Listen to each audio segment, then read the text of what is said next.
pesos a un abogado.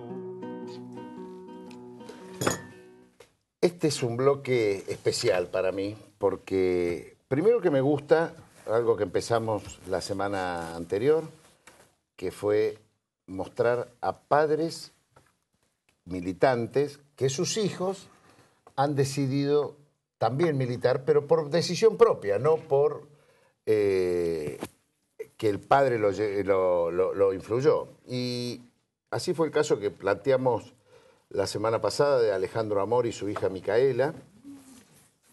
Y hoy tengo invitado a mi compañero de muchos años, que debo decir que para mí es uno de los ejemplos militantes de mi generación.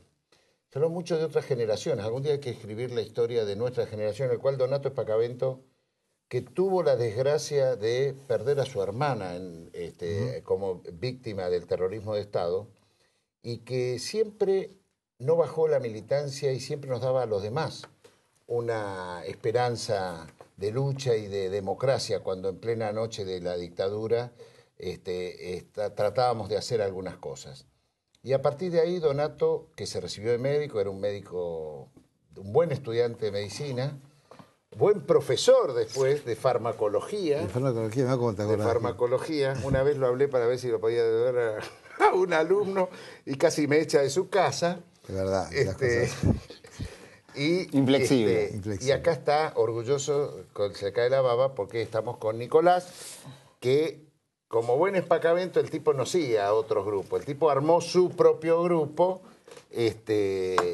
Generación 27 de Octubre, con Micaela y algunos chicos más, ¿no, Nico? Sí, armamos la Generación 27 de Octubre con Micaela y otros compañeros que tenían distintas tradiciones políticas y que, bueno, después de la muerte de Néstor sentíamos toda la necesidad de organizarnos y de militar orgánicamente un espacio con otras agrupaciones. ¿Y paran ahí en el Grupo Maure, donde tiene el local el viejo? Compartimos la unidad básica con el Grupo Maure y con ¿Pero otros... quién garpa para el alquiler? ¿Quién garpa? Garpa el viejo. Queda claro, pago yo. La unidad básica... Paganini, el 3 de estudiante. Eso sí. Tano, ¿y cómo ves a esta generación joven que está hoy tan activa militantemente? No, realmente es muy lindo y muy emotivo para los que pensamos que en algún momento todo el proceso de los 70, de la gloriosa JP, pensábamos que se había terminado todo.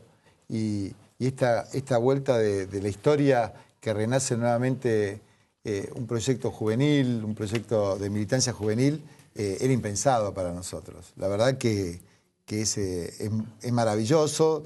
Es maravilloso también ver las diferencias que hay, ¿no? entre esa juventud de los 70, de los 80 y también la juventud de los 2000 que surge a partir del kirchnerismo y a partir de todo este proyecto. La verdad que con muchas esperanzas, creo que nosotros tenemos que ayudarlos a que ellos conduzcan, que esa es nuestra función realmente, ayudarlos a que los jóvenes conduzcan. Que eso es lo que queríamos hacer nosotros cuando teníamos la edad de ellos. Y no nos dejaban los viejos carcamanes que había en esa época en el peronismo, que nos macarteaban, que nos corrían por todos lados. Yo creo que nuestra función histórica en este momento es esa, ¿no? Ayudarlos a que ellos conduzcan. No transformarnos nosotros en carcamanes. Exactamente. ¿Y cómo se logra eso de que no hay que Y estando con ellos, carcamanes? hablando de igual a igual, me parece que eso a uno lo mantiene joven también en algún punto, ¿no? No joven en lo biológico, pero joven sí en las ideas, en la rebelión, en querer cambiar las cosas, en no aburguesarse demasiado. Tener la cuota revolucionaria y la cuota burguesa que inevitablemente la vida te da. A mí por lo menos me la da y a vos también. Así que no te hagas el Che Guevara, pero... Es así como dice Donato. Guarda, ustedes estuvieron en Rusia, así que... Estuvimos en Moscú, en Mir Drushba Festival. Vamos a contar sí. eso, vamos a contar. Escúchame. Sí. ¿Es así como dice Donato? ¿Se porta así o a veces es carcamán? No, a veces es carcamán, es una disputa difícil que tenemos en la unidad, que bueno, tiene, como estábamos antes, la unidad básica tiene gente de todas generaciones y que tenemos que laburar para adentro muchas veces para poder trabajar lo que son las cuestiones de los jóvenes. Hay un frente de mujeres, hay distintas generaciones que estamos todos en la unidad básica tratando de militar en la comuna, y en ese sentido a veces hay discusiones generacionales, hay diferencias de cómo se concebía antes la militancia y cómo se concibe ahora, pero nos dan el espacio para que trabajemos libremente con toda la libertad del mundo, así que en ese sentido han logrado algún avance con respecto al pasado. Y si no se lo dan, se lo toman ustedes. Sí, si no se lo tomamos, tampoco vamos a esperar que ellos nos den el espacio para hacer las cosas, nosotros las hacemos, y tenemos a Cristina que también nos da toda la libertad para que vayamos al frente a hacer lo que pensamos que hay que hacer, pero siempre respetando también la conducción, ¿no? Hay un compañero en ese grupo, Maure, que te pido que lo encuadres, se llama Alberto Rodríguez. Sí. Está bastante descarrilado. El cuervo de San Lorenzo. Un cuervo de San Lorenzo, sí. ¿Vos de qué cuadro sos, Nico? Del rojo, lamentablemente, en este momento. ¿Cómo lamentablemente? No, ¿cómo lamentablemente? Rojo a muerte. No, soy roja muerte, pero en este momento... Ahí sí influí. No influí en la política, pero Independiente era una condición sine qua non. Mañana vamos a la cancha... Pero tiene que ir un hincha de River a salvarlo, que es el Tolo, ¿no? Está bien. No sé si es de River o de... No sé si nos va a salvar aparte. Me parece, no sé. No sé si nos va a salvar aparte. Bueno. Hace fuerza y estamos con él. Nico, decime, ¿y cómo ves desde la comuna el laburo? O sea, ustedes definieron que en lugar de hacer política universitaria o política estudiantil, han decidido hacer política territorial. Sí. ¿Y cómo ves el gobierno de la ciudad desde el lugar que estás militando? Bueno, el gobierno de la ciudad, si vamos al... Hay una diferenciación para hacer, porque como militante territorial también tengo que reconocer y que ver que el PRO, a pesar de lo que se dice comúnmente, tiene militantes que están en los barrios, tiene militantes que están poniendo mesas todos los fines de semana y que logran las cosas que lograron, como la movilización del otro día, además de que tienen... ¿Vos se la adjudicó que es del PRO esa movilización del No, el PRO tal vez se la quiere adjudicar. Es evidente, contaba antes Pablo, que el PRO es uno de los grupos políticos que financió todo el armado de la campaña online, y además el PRO sí ha estado volanteado, por ejemplo en Cabildo Juramento, que es un punto neurálgico del antikirchnerismo y donde se juntan las cacerolas. El PRO puso 4 mesas hace 2 meses, donde las consignas que militaban eran las mismas que se militaban en la marcha y donde fue punto central de movilizaciones en Plaza de Mayo. Y después salieron todos los dirigentes del PRO a comunicar que, bueno, qué buena la marcha. Que... Se levantaron de la legislatura, incluso. Sí, de hecho, el Rabino Berman se lo mostró saltando con la gente, el que no salta en negro y K, que es una barbaridad, ¿no? Un legislador porteño. Pero, bueno, no fue muy espiritual eso. Bueno, eso por un lado. Después, bueno, podemos analizar la cuestión y en ese sentido... La verdad, fueron el sábado y el domingo a respirar con Erri Shankar, Riri Shankar, y el jueves estaban Ravi Shankar, y el jueves estaban combatiendo como si no hubiesen respirado nada. Entonces era verdad esto que dicen que Ravi Shankar en la India es de los muchachos duros, que le molestan los morochos. Es que si el negro viene de la India, si es oscuro pero viene de la India, es exótico. Si viene del conurbano es un negro K, ¿no? Sí, la cosa. Parece que fuera esa. Sí, cualquiera que viene de la India parece que puede ser un líder espiritual y un gurú en la ciudad de Buenos Aires que puede, bueno, calmar la ansia de un sector burgués que, bueno, le hizo muy bien, evidentemente, ir a respirar a final corta y, bueno, que vayan, está muy bien. ¿Y vos respiraste cuando Lemus renunció al Ministerio de Salud? No, realmente no respiré porque, bueno, todos sabemos que no es una cuestión de nombres y de personas, el tema es político y hay que ver cuál es la política. Si hay un cambio efectivamente en la política de salud en la ciudad y del gobierno de Macri, que no lo creo que lo haya. Esto es una maniobra de un personaje que era Lemus, que estaba muy desgastado y, bueno, buscan oxígeno político con una persona nueva y van a tratar de llegar con esta persona por lo menos hasta las próximas elecciones. Pero la política de salud no creo que cambie porque es un problema ideológico, es una definición política que el macrismo ya lo tiene definido y que no apuestan a lo público y no van a apostar mágicamente al hospital público y a la salud pública. Así que la doctora Rebot tiene una agenda muy difícil y está siendo observada por todos los trabajadores de la salud de la Ciudad de Buenos Aires, por todos los que se atienden en los hospitales, los que se piensan que en algún momento se van a atender en los hospitales, porque el hospital público atiende no solo a los sectores pobres, a los sectores más vulnerados. La clase media de la Ciudad de Buenos Aires fue atendida masivamente en los hospitales públicos en la crisis de 2001, cuando cerraron los sanatorios privados, cuando la gente perdió la obra social, cuando no se pudo pagar la prepaga, lo único que estaba abierto era el hospital público. Y ahí vinieron todos los profesionales de la clase media, los que ahora dicen, no, a mí no me preocupan los hospitales públicos. Así que es un tema muy complejo, es un tema que involucra a todos los que pasan y viven por esta ciudad. Así que es una agenda complicada la que tiene la doctora Reibó. Esto lo dice Donato Espacavento, que fue el primer director de hospital que el macrismo le pide la renuncia. Donato, casualmente, en la crisis del 2001, era director del Hospital Argerich, donde fue uno de los de mayor derivación de los heridos de esa terrible represión, ¿no? Vamos a un corte y en el próximo bloque seguimos conversando.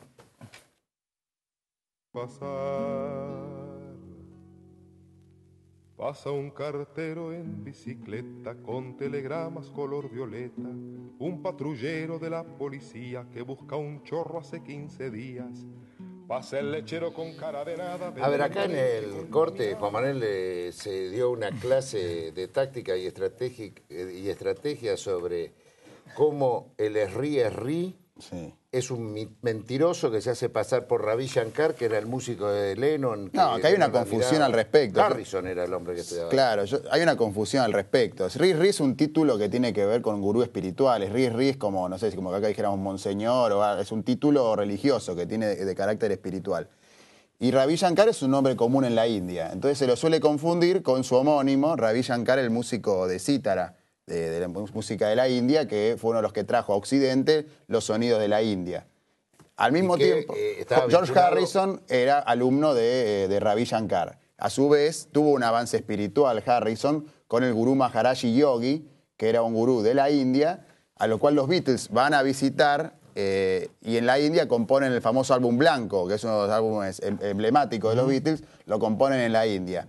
Pero esto fue una gran promoción, porque incluso fue Mia Farrow con ellos a la India. Mia Farrow, ¿se acuerda que trabajaba en la Caldera del Diablo? Los Beach Boys, Mia Farrow. Peyton Place. Bueno, tuvo que ver con el ingreso del orientalismo a Occidente. Bueno, esta persona, el Maharaji Yogi, es el discípulo es el maestro de Sri Ravi Shankar, del que trajo Macri, y Lennon le dedica una canción al Maharaji Yogi porque había tenido un affair con una menor durante el viaje de los Beatles ahí. ¿Cómo se llama la canción de Lennon? Sexy Sadie o Sádico Sexual. Es una canción muy dura de Lennon contra esta persona que fueron a ver como un mentor espiritual y se encontraron que tenía bastante de carnal para ser espiritual.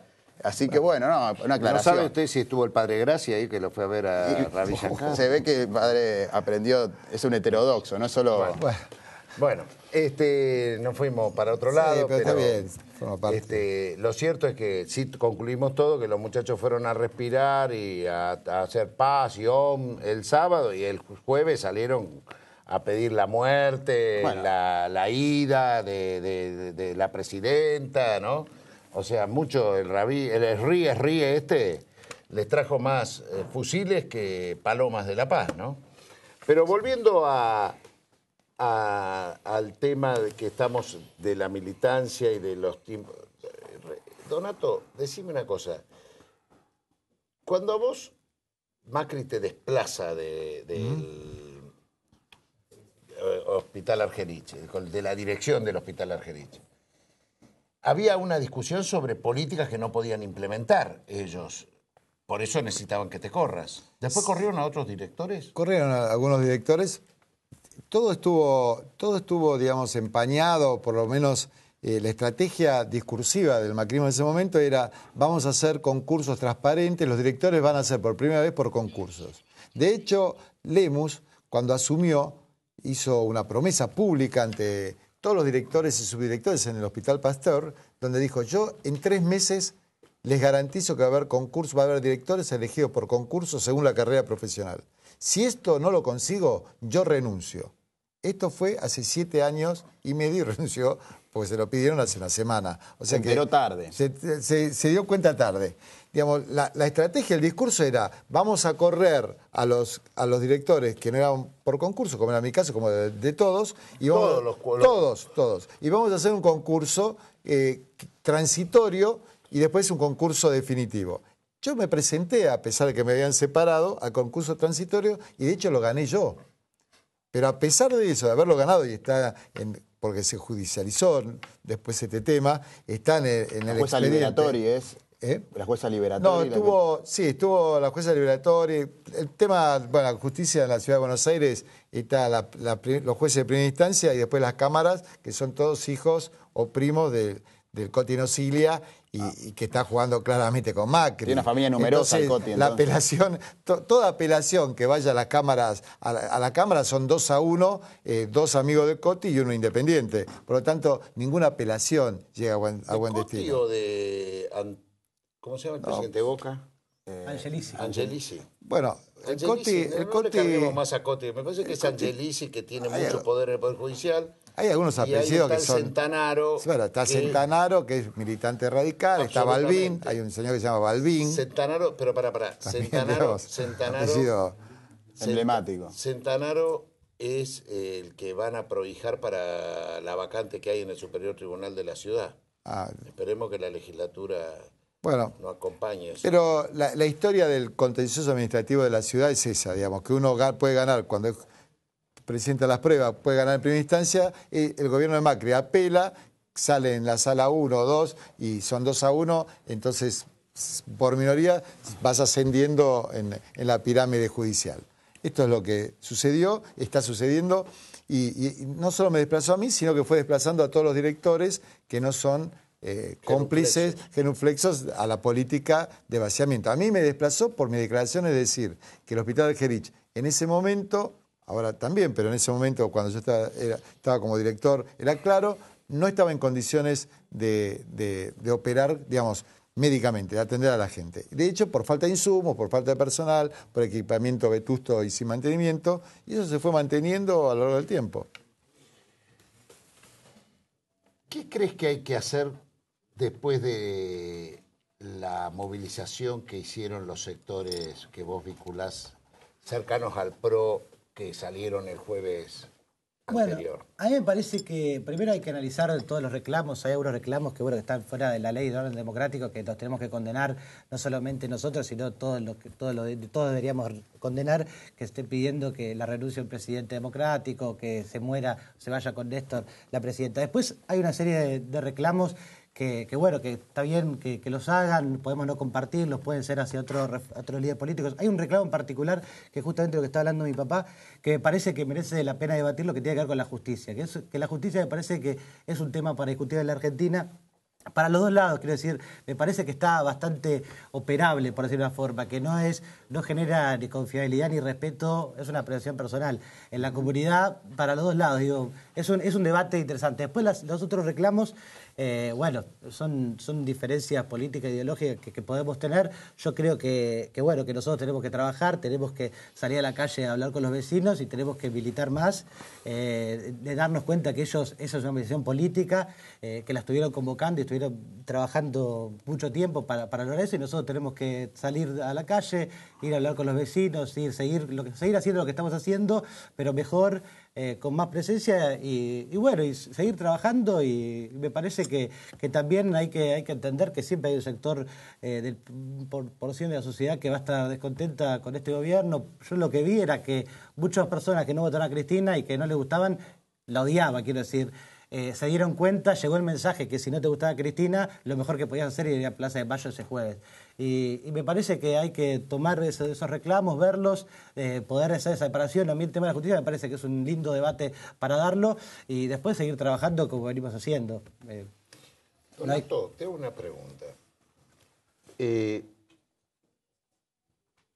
Contame cómo fue, vamos a honrar a tu hermana en este programa. ¿Cómo fue la militancia de tu hermana, que es tía de Nico, y en qué circunstancias a ella la chupan? La gente? Ella era militante estudiantil. ¿Cuál el nombre completo de ella? Adriana Claudia Spacamento. Militante estudiantil, empezó a militar en la escuela secundaria, después en la facultad de veterinaria, y después empezó... ¿Era mayor que vos? Sí, 5 años más grande que yo. Y después empezó a militar en territorio en distintos lugares del país. Estuvo viviendo en Mendoza, en Córdoba, Y bueno, un día, cuando ella, justamente bueno, en el 77 desapareció, ella iba a venir el 5 de noviembre del cumpleaños y el 4 de noviembre iba a tomar el tren de Córdoba para venirse a festejar el 5 de noviembre el cumpleaños con nosotros. Y ella, Con tu papá y tu mamá. Con mi papá y mi mamá. Y, que no era un matrimonio muy militante. no, era un matrimonio como la película Estela. Digamos, éramos una familia clase media, típica familia clase media, a lo mejor con más ¿Vos sensibilidad. qué edad tenías en ese momento? Y yo tenía 20. Yo militaba en la UES y ella se iba a ir al exterior. De hecho, los relatos que hay cuando estuvo de las compañeras y compañeros que estuvieron con ella en La Perla, porque la secuestran en Córdoba, dicen que tenían el pasaje para irse al exterior. Y ella venía a Buenos Aires y desapareció el 4 de enero. O sea, un día antes festejaba su cumpleaños y se iba del país y desapareció. La chuparon el 4 de noviembre en Córdoba. Y así fue. Bueno, después ahí ¿Se ha fuimos sabido con mi algo? vieja. O sea, de los juicios de la verdad apareció ella, que lo han visto, compañeros. Sí, hay relatos de compañeros donde entraron, ese día fueron 4 o 5 militantes que entraron a La Perla y bueno, después a las 2 o 3 semanas no los vieron más. Yo te pregunto esto porque yo siempre te vi militando y nunca te vi clamando venganza, siempre te vi clamando justicia. No es fácil sobrellevar esta situación, más que quedaste como único hijo, o sea, vos te hiciste cargo de tus padres que quedaron muy golpeados en aquel tiempo, me acuerdo. Sí, me parece que todos los familiares que seguimos militando entendimos que no pasa por el odio, digamos, que la verdadera, por así decirlo, la verdadera reivindicación es conseguir y construir una patria justa, libre y soberana. Esa es el mejor homenaje a los 30.000 hermanos desaparecidos, digamos, ¿no? Más allá del odio, más allá de las etapas que uno puede pasar, a lo mejor más de depresión, más de tristeza, más de decir, cuando fue la época de Menem, decir, pensar que tanta gente luchó por otra cosa, perdió por otra cosa, pero bueno, también está este proyecto que empieza Néstor Kirchner y que sigue Cristina, que retoma lo mejor de esa época, lo mejor del proyecto de los 30.000 compañeros y de toda esa juventud. Vos fijate la herida que representa la pérdida de un familiar, la pérdida de una generación, como fue lo que se buscó con esas desapariciones, y sin embargo los familiares nunca pidieron venganza, nunca quisieron violencia, y sin embargo algunos, por la sensibilidad de $1, se ven con derecho a incitar a la violencia, claro. A incitar a la destitución de un gobierno democrático. Digamos, vos fijate de dónde está siempre la violencia y dónde está siempre... El odio, digamos, ¿no? El odio de las minorías sectarias. Yo quería agregarte una cosa a la pregunta que hiciste antes. A mí me parece que a la marcha, a este tipo de marcha de estas minorías, hay que responderle con más profundización del modelo, con más derechos, ampliando más la base de derechos y más derechos a los sectores más vulnerados. Digamos, yo creo que hay que responderle con más política, con más gestión de gobierno y más profundización del modelo. Esa es la mejor respuesta. El biribiri, ponerse nervioso, no sirve. Ir a los medios a decir, hay que gobernar y ampliar más la base de derechos. Hay que seguir profundizando y transformando el Estado regulador, el Estado vigilante y regulador de los 90, hay que hacerlo un Estado productor como fue en el 45. Hay que cambiar la matriz del Estado y esa es la mejor respuesta a estos sectores minoritarios, llenos de odio, que no somos nosotros. Nosotros formamos parte de la mayoría. Sí. Nico, ¿querés decir algo de esa tía, de cuánto influye en vos? Bueno, obviamente no la conocí, hay cuestiones que a mí me impactan mucho. Una que yo la veo, como decís, como una tía, la hermana de mi papá, una persona grande, y después pienso que tiene mi edad, que desapareció con mi edad, y eso realmente, que yo de hecho ya la superé en edad, que es una cosa que es impactante, cómo queda congelado en ese lugar, eso es impactante. Y yo cuando estaba viniendo para acá, que habíamos hablado con Juan Manuel, que me decía que íbamos a hablar de la militancia, estaba, porque por los nervios del programa, pensando cómo había empezado a militar, cómo había acercado al kirchnerismo, y recordaba que bueno, el primer día que dije yo soy kirchnerista, o sea, evidentemente soy esto, fue el 24 de marzo de 2004, que fue además lo voy a hacer quedar mal, porque fue la primera vez que lo vi llorar a mi papá, Que me dio... No quedas No, mal. no, me hace quedar fue porque no lloraste antes. Yo ¿viste? lo vi Porque la llorar primera varias vez que te vi veces. llorar fue en 2004 y no antes. Y ese día, bueno, pasó, que me dio... está mal, es un pero hombre, viejo. Ese día fue la primera vez que llevé el cartel de Adriana, que me lo dio mi papá, y bueno, tuve la posibilidad de saludarlo a Néstor y estar en esa movilización que fue impactante e impresionante. Y bueno, y a partir de ese día estoy de este lado y bueno, empezaron a Ahí se cambiar un montón de cosas. produjo un trasvasamiento generacional. Fue el momento en que yo la pancarta que llevó mi mamá, que fue una de las fundadoras de las Madres de Plaza de Mayo, que después la llevé yo cuando mi madre falleció. Y en el acto en la ESMA, cuando Néstor y Juan Cabandier hablan, yo le pasé la pancarta a mi hijo. La verdad que fue un acto muy emotivo para mí, me emocionó mucho. Era como que no habíamos hecho las cosas tan mal y que íbamos para adelante. Y de 2004 hasta hoy la llevé todos los años. Diego Paladino, alguien que es un amigo también, que es bueno, un militante, un cibermilitante, pero también un militante Sí, lo cultural del conocemos, un amigo. kirchnerismo, un joven de que los que ha dado este proceso. Un artista. Un artista, además. Escribió un eslogan y una gigantografía muy linda que decía, con la foto de Néstor bajando el cuadro de Videla, decía, bajando un cuadro formaste miles. Creo que es una buena síntesis de lo que significó ese momento, ¿no? Sí, Cuando sí. Néstor pidió disculpas en nombre del Estado argentino por haber ocultado, por haber dejado en la impunidad tantos años los crímenes más aberrantes de nuestra historia, ¿no? Yo voy a levantar simbólicamente esta copa y la verdad que esa, Pero no esa hay imagen ni que contó champán, Nico, no hay ni... Nico, te robaste el programa, te quiero decir, bueno. porque esa imagen que contaste, que tu viejo, que es más extrovertido, pero jamás lo hubiera contado él, esa imagen extraordinaria que contaste cuando llevaste el cartel de tu tía y que él la cierre diciendo, yo creo que ese día se produjo es el mejor objetivo que hemos logrado en esta entrevista. Bueno. Por la familia Espacavento, Muchas gracias. Y los por 30.000 Osvaldo compañeros, ¿no? y por También. todo. Muchas gracias. por tu hermana, Tanito. Pasan los gatos, pasan los perros, pasan los vivos, pasan los muertos, pasan corriendo, pasan zumbando, pasa el silencio, pasa gritando.